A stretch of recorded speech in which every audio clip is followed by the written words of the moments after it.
এই হচ্ছে মার্কাজুত তাকওয়া বাংলাদেশ মাদ্রাসা, আর এই হচ্ছে ওটার ছাত্রী। এখন ওর মুখে আমরা কিছু শুনবো। আম্মু, তোমার নাম কি বলো তো? তামান্না। তামান্না। তোমার আব্বুর নাম? কামাল। কামাল। এখন তোমার কি সমস্যা? আমি যেটার জন্য শুনতে আসলাম, কি সমস্যা বলো তো? আমার বই টই লাগবো, ঈদের ভর্তি লাগবো, বেতন দেন লাগবো, ঈদের জামা কাপড় লাগবো।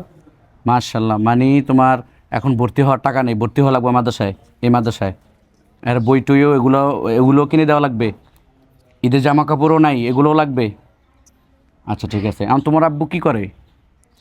কোনো কাজ কাম করে না, কাম কাজ পারে না। মানে কাজ কাম করতে পারে না? ও আচ্ছা, ওর আব্বু কোনো কাজ কাম করতে পারে না, একটু অসচ্ছলভাবে আছে, বেকার আছে আর কি, মানে কাজ কাম করতেই পারে না। সেই হিসাবে এখানের ওস্তাদ আরজি করেছে ওর দিকে একটু দেখার জন্য।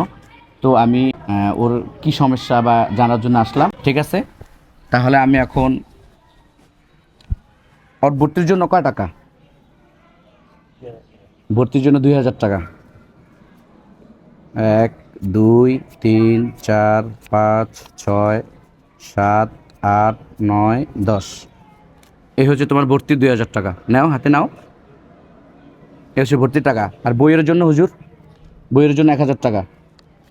1 2 3 4 5। এই হচ্ছে তোমার বইয়ের টাকা। আর জামা কাপড় লাগবে, এই তো ঈদের জামা কাপড়, তোমার ড্রেস সিলাইতে 1000 টাকা তো মনে হয় হয়ে যাবে। 1000 টাকা হয়ে যাবে। 1 2 3 4 5। এই হচ্ছে তোমার জামা কাপড়ের 1000 টাকা। এবার তুমি খুশি? তবে এটা দেওয়ার উদ্দেশ্য হচ্ছে তুমি ভালো করে পড়াশোনা করতে হবে। ভালো করে পড়াশোনা করতে পারবা, ঠিক মতন পড়াশোনা করবা। তুমি যদি মন দিয়ে পড়াশোনা করো, দেখবা উপরওয়ালা থেকে তোমার জন্য এরকম রিজিকের ব্যবস্থা হয়ে যাবে। কথা বুঝছো? হ্যাঁ। জি। আর যে ভাইয়া তোমাকে সহযোগিতা করেছে তার জন্য একটু দোয়া করবা। হ্যাঁ, ঠিক আছে।